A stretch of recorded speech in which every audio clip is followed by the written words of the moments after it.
A question from a topic called linear motion.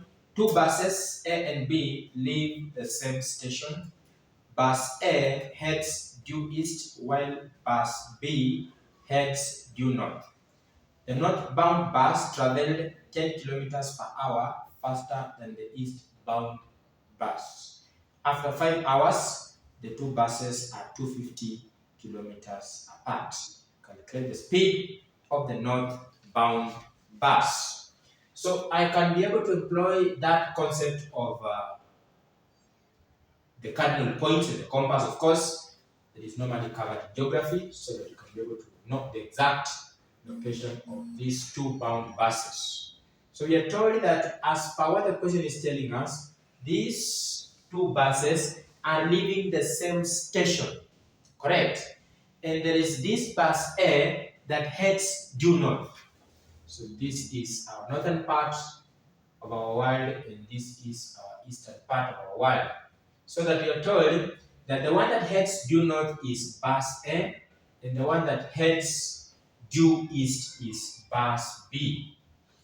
And the question still tells us that the northbound bus travels 10 kilometers per hour faster than the eastbound bus. So the one that heads due north is moving at a higher speed than the one that travels due east. So this is the same station where they are actually living. And as they head to different directions, there's one that moves faster than the other.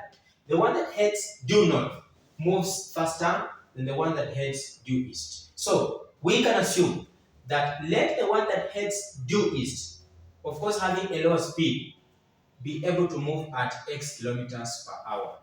Because for the two buses, none of them has their speed getting provided in the question. So we can say, let the one that heads due east be able to move at X kilometers per hour. Then the one that heads due north be able to move at 10 kilometers faster.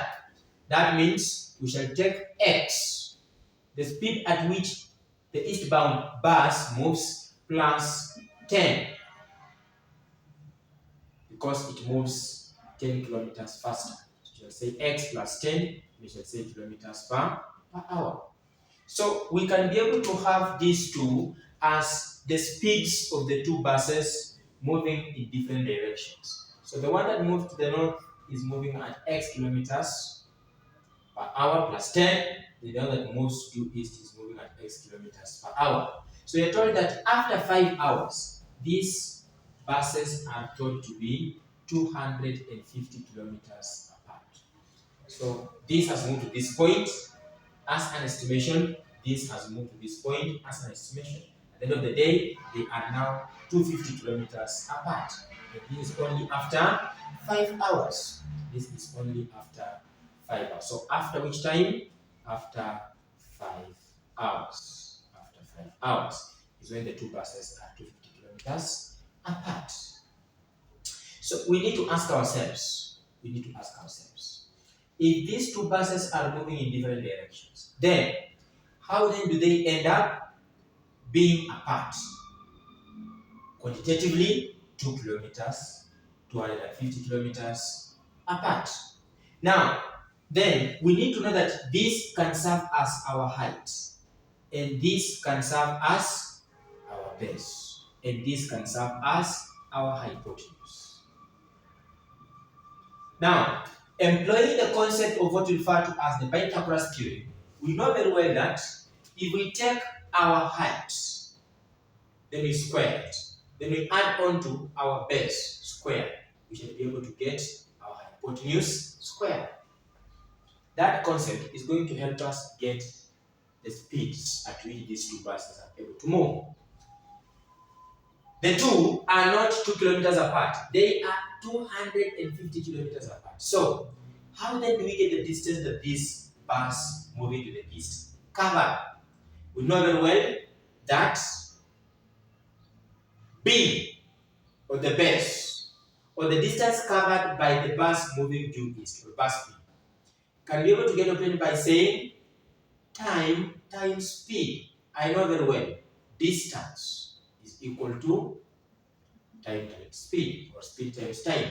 How long does bus be traveling 5 hours? Because they were 250 kilometers apart after 5 hours. So 5 times the speed at which it moves. So this is 5 hours times the speed x kilometers per hour. So this and this will disappear. So it will actually be able to have covered 5x kilometers. Okay, let's go to the one that moves due north. So that is the same as our height. Okay, so that translates into, again, we want to get the distance that it covered in 5 hours. It will be equal to time again times speed. So it took as well the same 5 hours. Okay, then multiply by the speed at which it was moving, x plus 10 kilometers per hour. And of course, this is going to give us a quadratic equation that we are going to solve. So this and this will disappear. So we shall have 5x plus 50 kilometers, the distance that the bus moving to the north covered. So then this is 5x plus 50. Then this is 5x. So that means this height squared plus this base squared should give us this hypotenuse squared. 5x squared plus 5x plus 50 squared should give us 250 squared. Okay, we will proceed. We will proceed with our working and be able to get the value of x. Then we will proceed with our working to get the value of x. Let me just divide my board. So I'll come here and say now,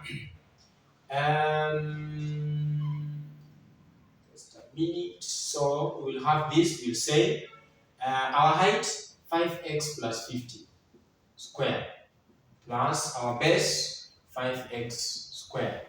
It will give us 250 squared, our hypotenuse. Correct. Then we shall have now, so if we have to actually open this equation is in the form a plus b squared. We have 3 different quadratic identities. A plus b squared, a minus b squared, a plus b, a minus b. That translates into a squared minus b squared. So we are going to have 25x squared if expanded plus, okay, that is going to be 500x then plus 2500. Am I wrong? No, I'm right, correct. Then plus 25x squared. That will be equal to, so what is 250 squared? That is 62,500.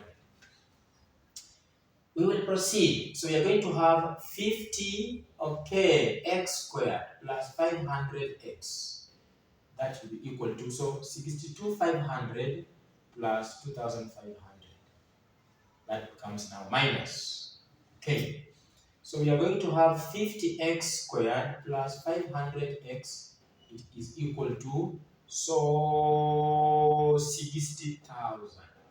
If the difference between those two is obtained, we can reduce this number of zeros. So we can say this and this and this. We have 5x squared plus 50x plus that is going to be minus 6,000. Okay, divide all through by 5 as a common divisor. So we are going to have x squared plus 10x minus 1,200. Because 5 goes into 6,000, 1,200 times. This is a quadratic equation that I had initially told you about. So such a quadratic equation can get solved using the quadratic formula, the completing square method, the prime factorization method, using what you call the graphical method. So any can work for us to get the value of x. So we will be able to use the completing square method, which is a bit easier for us to actually employ here because of space. Or we are going to have now x squared plus 10x is equal to 1,200. Now, let's employ the concept of b over 2 squared. Okay, that means you're going to have x squared plus 5 squared. Why? Well, let me just write this. 10 over 2 squared should be equal to 1,200. Okay, fine. So we shall have x squared plus 5 squared should be equal to 1,200 plus 5 squared. Why? We are completing the square. Completing the square means you pick b, the coefficient of x in that quadratic equation, you divide by 2, then you square. Okay, then you complete. That is to say, you'll be able to employ the same concept on either side of the equal sign. So this is the same as x squared plus 5 squared being equal to 1225. Why? 1200 plus 5 squared, which is 25. So it is x plus 5. You have to put this in bracket and say is equals to 1225. How do you eliminate the square? You introduce the square to both sides. Okay, so this and this will disappear. So x plus 5 should be equal to plus or minus. Whenever a square root is introduced in mathematics, there must be the introduction of plus or minus. So the square root of a number can either be positive or negative. So then the square root of that is going to be, the square root of that is going to be 35. If I am not wrong, the square root of 1245, 35. Correct. Okay, so we want to get the values of x. So x is equal to plus or minus 35, then minus 5. So that it can either be, x is equals to, so plus 35 minus 5, that is 30. Then minus 35 minus 5 is going to be minus 40. The speed at which a body moves, either in mathematics or physics, cannot be a negative value. So the positive value gets picked. So the value of x is 30 kilometers per hour. That means the speed at which the eastbound bus was moving was 30 kilometers per hour. And the speed at which the northbound bus was moving is 40 kilometers per hour. Why? Why? They say the northbound bus was moving at 10 kilometers per hour faster than the eastbound bus. So I'm going to put here 30 kilometers per hour and put here 40 kilometers per hour. Those are my answers in as far as this question is concerned.